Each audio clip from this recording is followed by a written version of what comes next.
Eu gosto de jogar sinuca. Inclusive, você vai ser convidado para jogar no time de sinuca da Hebraica. Acabaram a sinuca. Deus que jogam sinuca. Isso é uma coisa... É Brasil e Egito misturando aqui.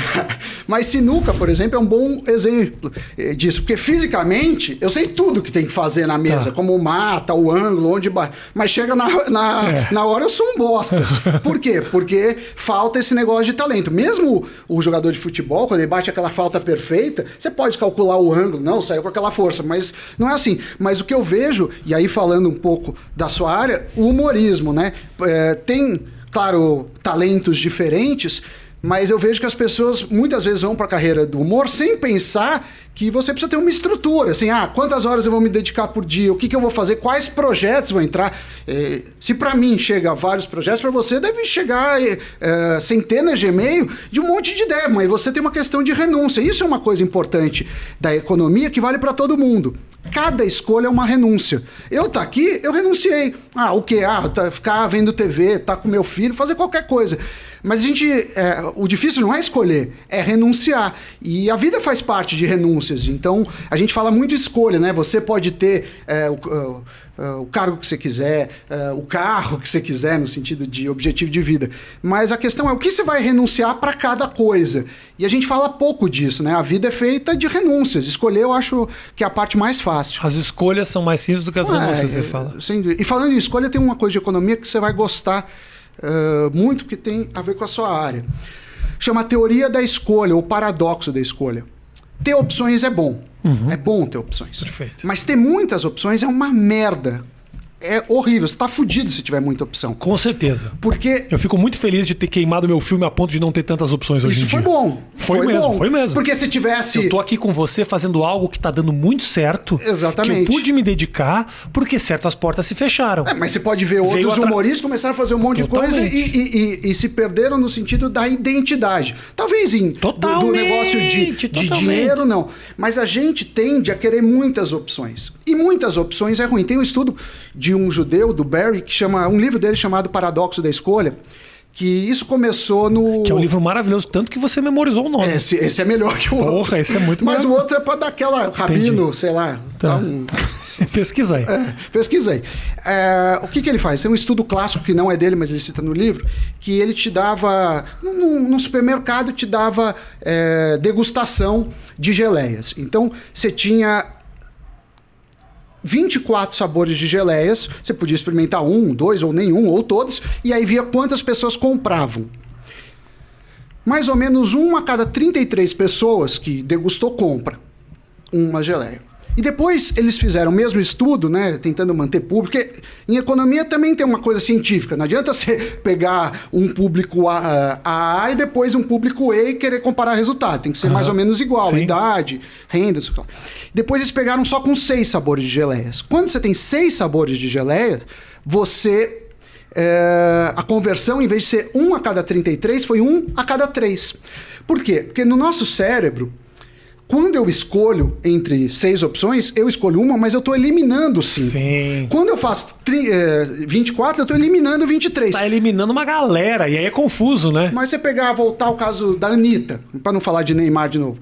Por que as celebridades trocam tanto de relacionamento? Às vezes é por isso, é o medo de se arrepender. Você tem tantas opções que você não consegue escolher. Não vou nem tão longe a celebridade. O fato de você ter um Tinder na tua mão é enlouquecedor. Porque Exatamente. Você fala, eu tenho opções 24 horas por dia com o passar da minha mão no celular. Aí é enlouquecedor. É difícil ficar num só, né? É muito difícil. Não, mas, sei lá, Netflix. A Netflix, eu me irrito às vezes com um número enorme de opções. Às vezes, não é incomum para mim perder mais tempo escolhendo o que eu vou ver do que assistindo de fato. Um serviço de streaming que só oferece coisas boas, o algoritmo. mas poucas, seria talvez mais eficiente do que você ficar... Realmente, televisão a cabo, por exemplo. Eu assistia televisão a cabo quando a gente tinha 25 canais. Hoje em dia tem 240. Você fica só zapeando. Então, quer dizer, eu acho que isso vale para carreira, vale para dinheiro, vale para tudo. Às vezes, você tem tantas opções que você demora tanto e a não ação pode ser fatal na carreira de uma pessoa, assim. Então você fala, eu tô esperando o momento perfeito. Mas a verdade é que não existe momento perfeito. Tem um filósofo francês que ele faz uma crônica. E ele fala assim, é um asno, um animal, no deserto passando sede e passando fome. E ele está longe de tudo e ele avista de um lado água e feno. E do outro lado água e feno. Mas ele não consegue decidir qual que tem mais água e qual que tem mais feno. Então ele fica parado, esperando até ele conseguir tomar uma decisão e ele morre de fome e de sede. E é mais ou menos isso, assim, o mundo perfeito, a gente teria toda a clareza nas decisões, saberia todas as consequências, mas o fato é que a gente não tem informações perfeitas, nem em relação a emprego, nem em relação a marido, esposa, nem em relação a como vai ser sua vida para ter filhos ou não. E a economia fala disso. A economia fala de teorias de escolhas. É como a gente escolhe de uma forma melhor. E muitas vezes não somos racionais. Muitas vezes não somos racionais. Por exemplo, a teoria da escolha é uma prova disso. É melhor ter 5 opções do que você ter 30 opções. Se eu falar, Rafinha, vamos supor que acabar a pandemia, vamos para o final do ano, vou te dar uma passagem aérea. Você prefere Paris, Londres ou Madrid? Você escolhe rápido. Mas agora se eu te falar Paris, Londres, Madrid, aí sei lá, Austrália... Entra no site e escolhe. Aí você fica meio bugado, porque a gente tem medo, dificuldade para escolher e o medo de se arrepender. Totalmente. Então, quer dizer, a economia ensina algumas coisas. E no final é isso. Eu acho que a visão do economista é como eu tomo decisões melhores, como eu ajudo as pessoas a tomarem decisões melhores, que pode ser por dinheiro e pode não ser, doação de órgão. Está no livro do Dan Ariely, no Irracionalmente Humano é o meu, que eu estou escrevendo. Tá. O Previsivelmente Racional, Dan Ariely. E ele fala o seguinte, doação de órgão. Alguns países, se você não falar nada, você é o não doador. Então, para ser doador, você tem que ir lá no lugar e falar, eu quero doar órgão. Em outros países é o contrário. Acho que é algum país, eu não sei se é Holanda ou algum país nórdico. Enfim, é o contrário. Aqui você precisa dizer que é, né? Aqui você precisa dizer que é. Que é o contrário. Se você não dizer nada, você é doador. Se você não quer ser doador, você tem que ir lá, não sei o que lá. E mais ou menos, na opção que já te colocam inicial, que a gente chama de default, 80% adere. Então... Talvez porque nem pensem no assunto. Nem pensem no assunto. Mas isso é uma maneira, assim, como um economista pode desenhar uma política pública para as coisas serem melhores, para ter mais doação de órgão.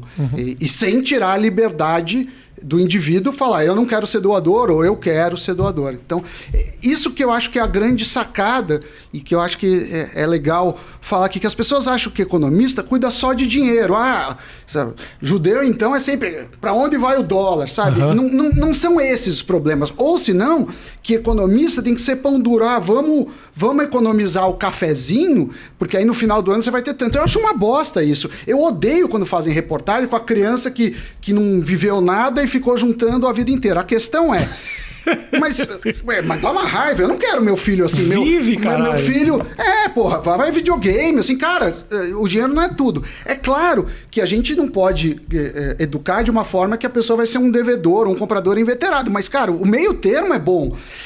E outra coisa que as pessoas não sacam é assim, você vai num restaurante, custou R$100 o prato. Aí você fala, é caro, sairia R$30 se eu fizesse em casa. Mas todo mundo sabe, precisa ser um idiota para achar que o restaurante seria mais barato que em casa. A questão é, com esses R$100, eu prefiro ir no restaurante ou eu prefiro comprar uma roupa? Ou eu prefiro ir X vezes no restaurante ou fazer uma viagem? Sim. De novo, as escolhas. Agora, essa ideia de, vou economizar dinheiro, é uma ideia meio tola, assim, e que as pessoas acabaram traduzindo como o que diz a economia. Não é isso, economia. A economia não é sobre isso. Isso é sobre ser pão duro, se você... É meio que uma coisa... Eu vejo aquelas dicas, né? Compra na xepa da feira, umas coisas meio... Eu fico meio constrangido, porque às vezes não são economistas, mas são especialistas em economia ou youtubers, não importa muito a formação. Mas eu acho que a mensagem é muito ruim ainda.